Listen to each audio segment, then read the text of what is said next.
You shall therefore love the Lord your God and keep his charge, his statutes, his rules, and his commandments always. And consider today, since I am not speaking to your children who have not known or seen it, consider the discipline of the Lord your God, his greatness, his mighty hand, and his outstretched arm, his signs and his deeds that he did in Egypt to Pharaoh the king of Egypt and to all his land, and what he did to the army of Egypt, to their horses and to their chariots, how he made the water of the Red Sea flow over them as they pursued after you, and how the Lord has destroyed them to this day, and what he did to you in the wilderness, until you came to this place, and what he did to Dathan and Abiram the sons of Eliab, son of Reuben, how the earth opened its mouth and swallowed them up with their households, their tents, and every living thing that followed them in the midst of all Israel. For your eyes have seen all the great work of the Lord that he did. You shall therefore keep the whole commandment that I command you today, that you may be strong and go in and take possession of the land that you are going over to possess, and that you may live long in the land that the Lord swore to your fathers to give to them and to their offspring, a land flowing with milk and honey. For the land that you are entering to take possession of it is not like the land of Egypt, from which you have come, where you sowed your seed and irrigated it like a garden of vegetables. But the land that you are going over to possess is a land of hills and valleys, which drinks water by the rain from heaven, a land that the Lord your God cares for. The eyes of the Lord your God are always upon it, from the beginning of the year to the end of the year.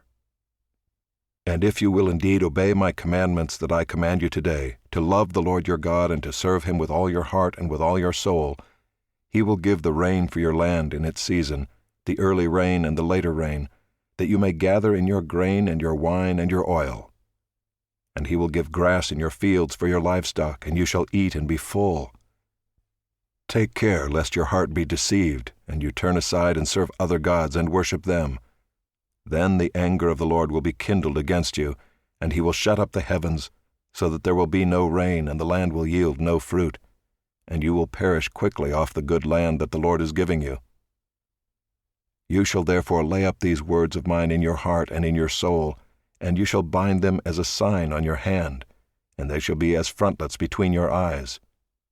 You shall teach them to your children, talking of them when you are sitting in your house, and when you are walking by the way, and when you lie down, and when you rise. You shall write them on the doorposts of your house and on your gates, that your days and the days of your children may be multiplied in the land that the Lord swore to your fathers to give them, as long as the heavens are above the earth. For if you will be careful to do all this commandment that I command you to do, loving the Lord your God, walking in all his ways, and holding fast to him, then the Lord will drive out all these nations before you, and you will dispossess nations greater and mightier than you. Every place on which the sole of your foot treads shall be yours. Your territory shall be from the wilderness to the Lebanon, and from the river Euphrates, to the western sea. No one shall be able to stand against you. The Lord your God will lay the fear of you and the dread of you on all the land that you shall tread, as he promised you. See, I am setting before you today a blessing and a curse. The blessing if you obey the commandments of the Lord your God, which I command you today, and the curse if you do not obey the commandments of the Lord your God, but turn aside from the way that I am commanding you today, to go after other gods that you have not known. And when the Lord your God brings you into the land that you are entering to take possession of it, you shall set the blessing on Mount Gerizim and the curse on Mount Ebal. Are they not beyond the Jordan, west of the road, toward the going down of the sun, in the land of the Canaanites who live in the Arabah, opposite Gilgal, beside the oak of Moreh? For you are to cross over the Jordan, to go in to take possession of the land that the Lord your God is giving you.